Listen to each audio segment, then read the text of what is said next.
Ya. Assalamualaikum warahmatullahi wabarakatuh. Waalaikumsalam. Kebal. Alhamdulillah ya khair. Saat ini kita lagi ada di mana nih Ustaz? Di Mekah ini. Mekah ya. Tepatnya di mana? Misfalah ya. Iya, jalan Misfalah menuju Ibrahim ke Al-Khalil. Al-Khalil. Baik. Nah, bagaimana menurut antum Ustaz? Cuaca malam hari ini. Masya Allah, mu'tadil, nyantai, nggak terlalu dingin dan nggak terlalu panas. Tapi ada yang lebih senang lagi Ustaz. Apa itu? Wah, persaudaraan kita ini Ustaz. Alhamdulillah. Masya Allah. Gitu ya. Alhamdulillah. Dari Yaman sama dari Madinah ketemu jadi satu Ustaz. Oh, antum dari Yaman Ustaz? Iya. Kok nggak kayak orang Yaman mukanya? itu Indonesia Yaman Ustaz. Begitu ya. Alhamdulillah. Baik, ada faedah-faedah apa nih Ustaz? Buat para Kaum muslimin. kaum muslimin yang menyaksikan video klip ini. Kalau kita bisa ambil faedah betapa pentingnya ilmu agama. Kita lihat manusia yang ada di sekitar kita ini, Masya Allah, ilmu itu akan terasa mulia kalau kita tahu bandingannya. Akan terasa nikmat cahaya itu luar biasa ketika kita pada posisi gelap. Ya.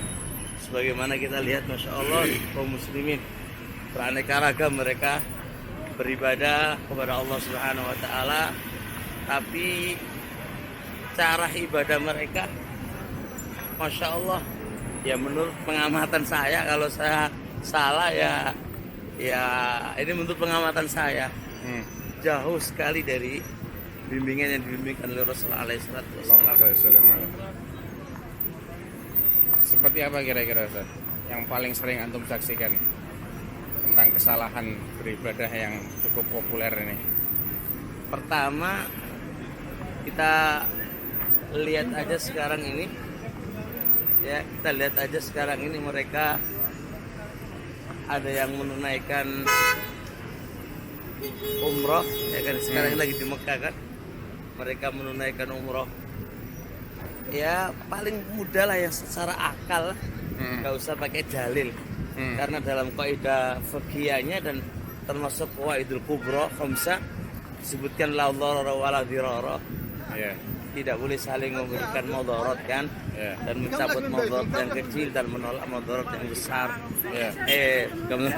Menolak semua mudarat, ya baik yang kecil maupun yang besar, yang sudah ada maupun yang akan dihadapi.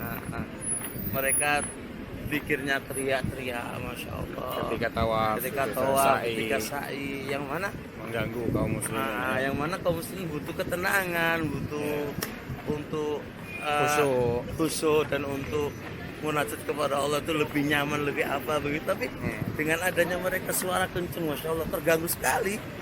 Itu aja lah gampang-gampangnya secara akal kan gitu. Secara akal oke lah menurut dia ini ada kemaslahatannya. Tapi kan memberikan mudarat kepada orang lain. Oke lah 50% darul mafsadah muqaddam ala jalbil maslahah. Kalau itu masalahnya 50%, mafsadah 50% tetap dilarang. Bagaimana kalau masalahnya sedikit dibandingkan masalahnya itu dikit dibandingkan dengan mafsadahnya, tentu lebih layak lagi, nggak boleh dong kan gitu. Itu nggak usah pakai dalil Quran, Sunnah, pakai akal aja udah nggak nyambung gitu loh. Terus apa lagi Ustaz? Terkait dengan tabaruk antum melihat sesuatu yang perlu dikoreksi nggak? Wah ya ini jelas banyak tabaruk itu Ustaz. Mereka ya tamassahuna Ka'bah di padahal zat Ka'bah itu Masya Allah memang penuh berkah ya. Tapi cara mereka mengambil keberkahan itu ya salah. Di antara bentuk kebodohan mereka atau kejahilan mereka, Masya Allah, mereka usap-usap pakai baju mereka. Setelah baju diusap, dijadikan ini untuk pulang ke negaranya masing-masing dengan harapan laris apa? Jualannya, dagangannya. Aduh, lebih ngeri lagi Ustaz. lebih ngeri lagi di Hajar Aswad itu, Masya Allah, sudah menjadi poin mereka jual beli berdagang. Joki Iya, akadnya ayo berani berapa untuk bisa mengantarkan ke Hajar Aswad, untuk mengantarkan mencium, ke Hajar Aswad mencium gitu. walaupun dengan sikut kanan kiri, Lebih ngeri. dorong depan belakang.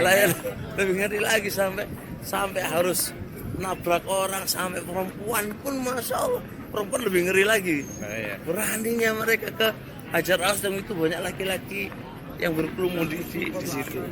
Padahal hukum paling topnya mencium Hajar Aswad itu kan paling banter sunnah aja. Paling kan, banter Ustaz, ya? sunnah, karena nggak ada perintah Nabi, dan asal perbuatan Nabi adalah sunnah. Bagaimana yang sunnah ini dilakukan dengan cara melakukan yang haram kan? Lah iya, yang sunnah belum mesti dapat pahala, Ustaz. Lah iya. Nah, yang haram ini yang ngikutin orang semuanya ini tuh jelas haram. Memang dalam hadis ada hadis yang asarkan oleh Syekh Al-Albani rahimahullah taala, Hajar Aswad itu akan syahida liman yastalimu bihaqqin, diikat dengan hak. Nanti kalau model ngono, hak yang kayak mana itu? Terus cara tabarruk yang benar dengan Ka'bah ini gimana, Ustaz? Jadikan aja kiblatan linnas, kita sholat menghadap kepadanya. Kemudian juga berdoa kepada Allah, di sisinya aja sudah menjadikan keberkahan akan diterima oleh Allah. Karena dia kan menjadi qayyiman linnas, penegak semua urusan masalahnya. Qiyaman linnas ya. Ya, ja'alallahu ka'batal bait. Qiyaman linnas, penegak urusannya manusia. Itu berarti kan semua urusan manusia juga akan terselesaikan kalau dia berdoa di sisi Allah, berdoa kepada Allah di sisi Ka'bah. Bukan berdoa kepada Ka'bah, di sisi Ka'bah itu sudah mengandung keberkahan. Iya. Masya Allah. Ternyata memang pengaruh dari kejahilan ini luar biasa, Ustaz ya. Orang jauh-jauh datang dari Indonesia dengan biaya, atau dari berbagai penjuru dunia, nggak cuma Indonesia ya, dengan biaya puluhan juta, tapi boleh jadi mereka hanya dicatat sebagai orang yang jalan-jalan aja ke sini, berwisata ya. Dan yang anak perhatikan juga, memang setan ini pinter banget untuk menjerumuskan Bani Adam dalam dosa tanpa mereka sadari. Bahkan mereka menganggap ini pahala, bukan dosa ya, seperti kebiasaan selfie saat sedang dalam pelaksanaan ibadah ya. Tanpa disadari mereka, kalau orang dulu untuk riak itu harus cerita sana cerita sini, orang sekarang tinggal share foto sudah dilihat oleh ribuan atau bahkan mungkin ratusan ribu orang ya. Tanpa dia sadar, dia jatuh dalam perkara ikhlas karena Allah Subhanahu wa taala. Iya. Dan ingat loh Ustaz, ikhlas itu enggak hanya ketika beramal loh. Nah, setelah beramal pun harus dijaga, kalau enggak habis sudah.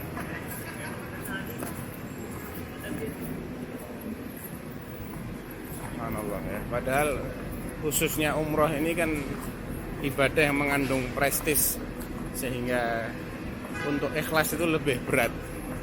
Karena banyak Wa atimul hajj wal umrata lillah. Labbaik Allahumma labbaik, labbaik la syarika lak. La syarika. Subhanallah. Baik, mungkin para pemirsa yang dirahmati oleh Allah, ini beberapa faedah yang kita bisa dapatkan dalam bincang-bincang singkat dari hotel ke hotel ini ya. Mudah-mudahan ini bisa menjadi motivasi bagi kami pribadi dan bagi para pemirsa sekalian untuk tidak bosan-bosan dalam thalabul ilm, dalam menuntut ilmu, dalam mengentaskan diri kita masing-masing dari kejahilan yang itu merupakan sumber dari segala bencana, dari segala musibah. Barakallahu fikum. Wassallallahu ala nabiyina Muhammadin wa ala alihi wa sahbihi wasallam. Assalamualaikum warahmatullahi wabarakatuh. Waalaikumsalam warahmatullahi wabarakatuh.